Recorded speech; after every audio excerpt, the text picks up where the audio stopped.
O Senhor esteja convosco.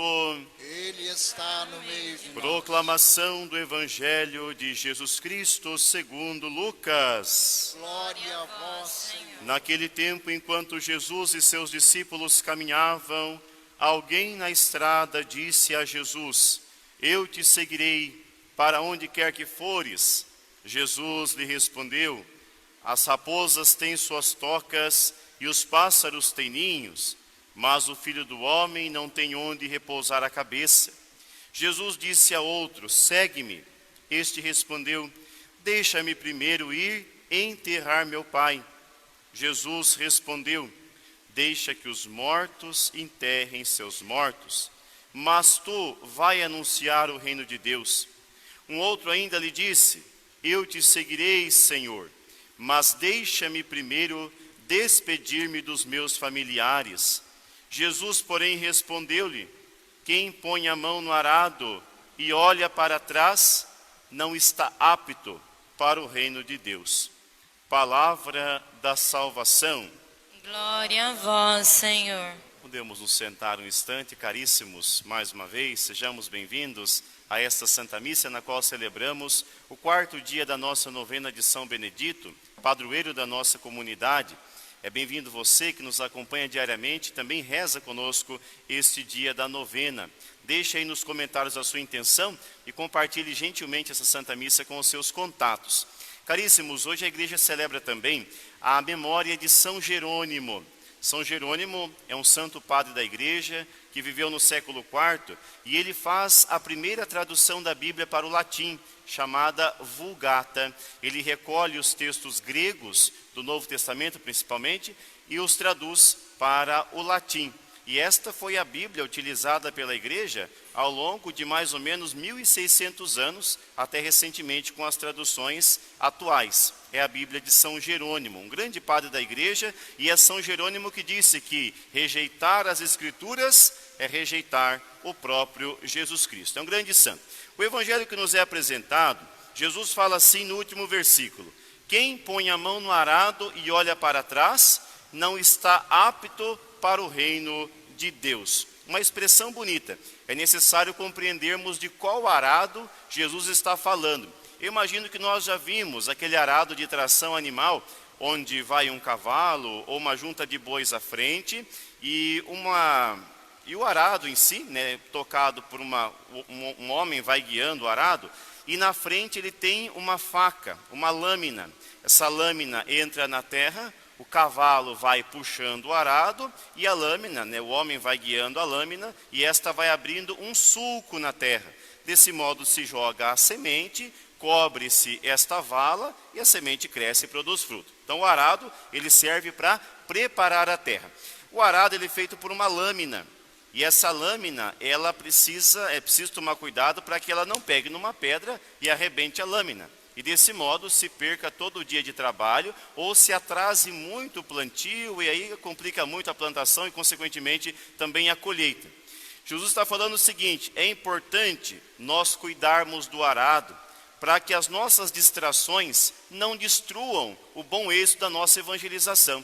Ou nós caminhamos com os olhos fixos em Jesus e na missão evangelizadora, ou nós corremos o risco de deixar cair por terra todo o nosso esforço, trocando por miúdos. Ou nós observamos a nossa santidade de vida, nos corrigimos, nos tornamos vigilantes, sempre olhando para Jesus, ou os nossos pecados vão nos impossibilitar de ter bom êxito na nossa ação evangelizadora.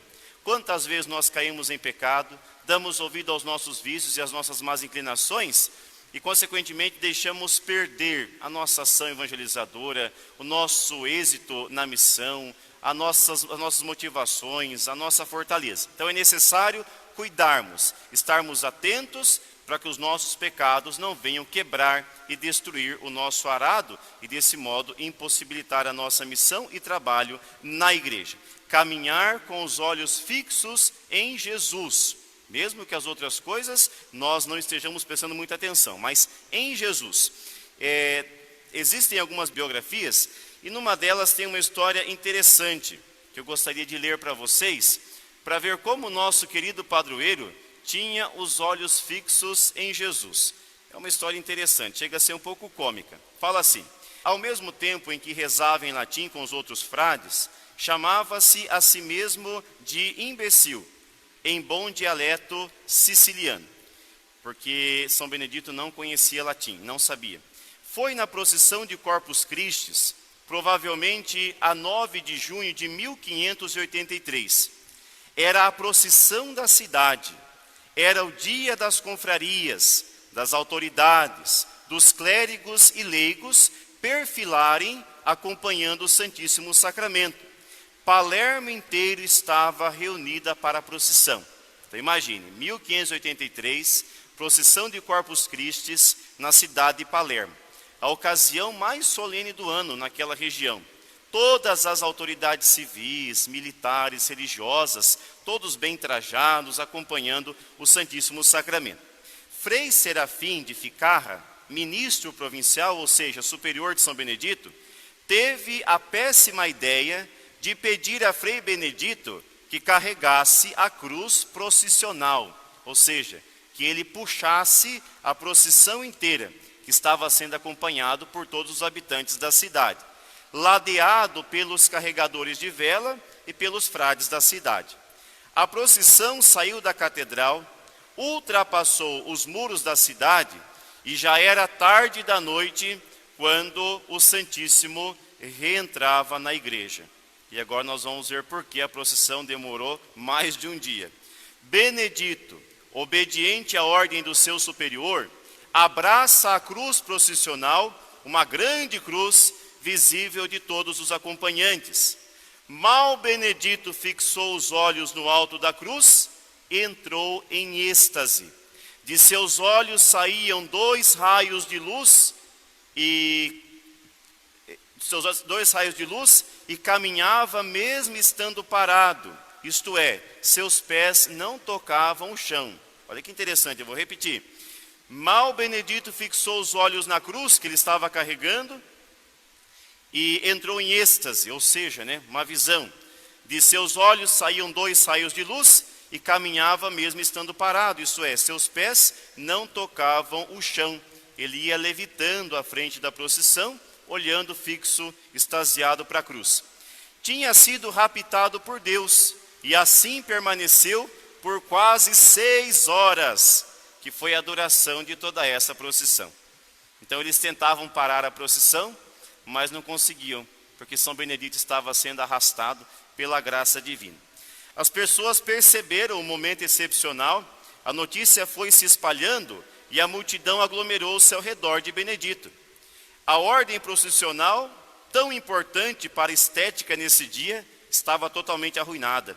A multidão tornou-se massa, um atropelava o outro, começou a desordem, tudo o que o superior não queria.